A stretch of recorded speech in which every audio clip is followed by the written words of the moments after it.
My guest today is Charlie Bonner, Communication Director with Move Texas. So, Charlie, why don't you start by telling us what your group does, please? Yeah, well, thanks so much for having me.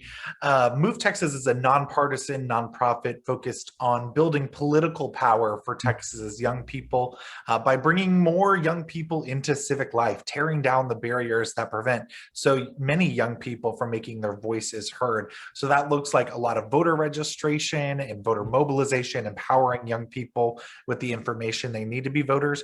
It also means direct advocacy, like we're doing right now in the Texas legislature, to fight against voter suppression. Let's talk about what types of voter suppression have been used in Texas in recent years.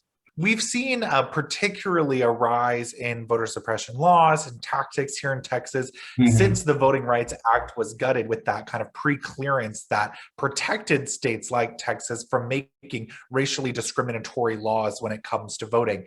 So since the Voting Rights Act was gutted, we've seen more than 800 polling locations across Texas close, the most of any state in the nation. And we see it particularly in Black and brown neighborhoods.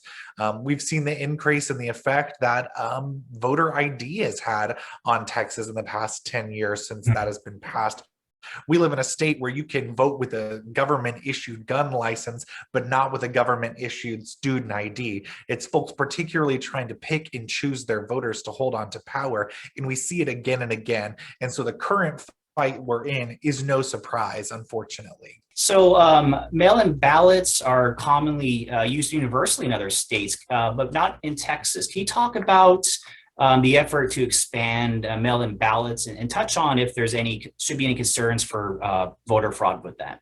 Texas has the most restrictive laws in the country when it comes to voting, and particularly when it comes to vote by mail. Some of the slimmest margins of who actually qualifies. So in Texas, you have to be over the age of 65, have a disability that prevents you from entering into a polling location during that voting period, or that you're out of the county during that entire election time. Where in many states, it's universal. We saw this particularly around COVID, right? That so many states expanded access to vote by mail to make sure that they could host elections and do so in a safe manner in the middle of a pandemic. Texas was not one of those states, despite many lawsuits to try and expand access and make Texas in compliance with federal law. But that's not what we see. And now in this legislative session, we don't see solutions again to make sure that more people can vote safely and securely. We see conspiracy theories that drive bad policy that make it harder for older folks and folks with a disability just to cast a ballot. Does your group have a stance on mail-in ballots? Would you like to see it expanded? Absolutely. Okay. We should have universal mail in Mhm. ballots. We should have extended hours for early voting. We need to do more of the best practices we saw in places like Harris and Bexar County, where they were doing everything they can as a locality to increase voter turnout in a nonpartisan way because they know it's good for our democracy. Okay. When Republican state legislators talk about voter integrity, they often refer to voter fraud. So, how prevalent is voter fraud in Texas and across the country? All of us, regardless of party, care about the safety and security of our elections. We want to know that when we cast a ballot, that ballot is being counted. And that's critical to our democracy to uphold those values. But instead of actually doing things to protect the security of our elections, like expanding access to online voter registration or automatic voter registration, which really cleans up the voter rolls in a community, instead of doing those sort of best practices, all we see are conspiracy theories and fear tactics used to try to close the electorate, to make the fewest people vote so that those in power can stay in power without actually having to win on the issues. This has never been about the security of our elections. This has always been about promoting lies and conspiracy theories, just in this cynical attempt at holding on to power. So, twice now, state Democratic legislators have stopped the governor, one of his top priorities, which is what he calls voting integrity. Can you talk about some of the parts of that bill and what they would have done if they had gone through, which they have not yet? But At Move Texas, we've been very engaged in this fight from the very beginning. And the first iterations of these bills were truly, truly egregious for their attacks on voters with disabilities, on first-time voters, on Mhm. limiting access to polling locations in Black and brown neighborhoods. And I want to take us back to that because we have to note that the advocacy worked. Many of the worst provisions of these bills have been taken out, and that is a direct result of people showing up and sharing their stories. But we still see an effort to restrict access, to tie the hands of local elections officials who had to work so hard in the last election just to make sure that we could host that safe and secure election in a pandemic. We want to restrict access for those folks to put in innovations like 24-hour voting, drive-through voting, things that we really know expanded access and were disproportionately used by voters of color and young voters, many folks showing up for the first time because they finally saw a government official trying to make it accessible to them to be part of this process.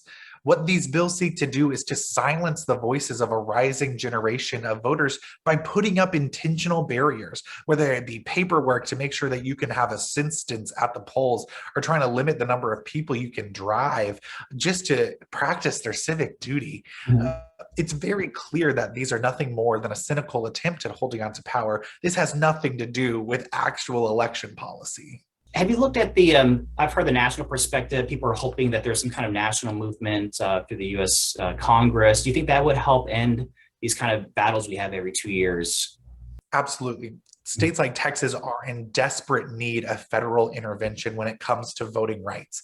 We saw the Voting Rights Act work for a generation, and it stopped these voter suppression efforts across the South in these states with a history of racially discriminatory laws. We saw it work, and the Supreme Court made it where we could not enforce that law. So we need new federal protections to make sure that states like Texas are not able to push forth these discriminatory bills. And instead, we could get to the real work of Texans, like focusing on the grid and making sure folks have access to the COVID vaccine. But that's not what we see when we get caught up in these fights about conspiracy theories and lies. Yeah. So I know your group works with a lot of young first-time voters. What can those folks do if they want to get involved and have a positive impact in helping expand voting rights in Texas? I think our generation of Texans really is picking up the baton of Mhm. those that came before us in the fight for voting rights.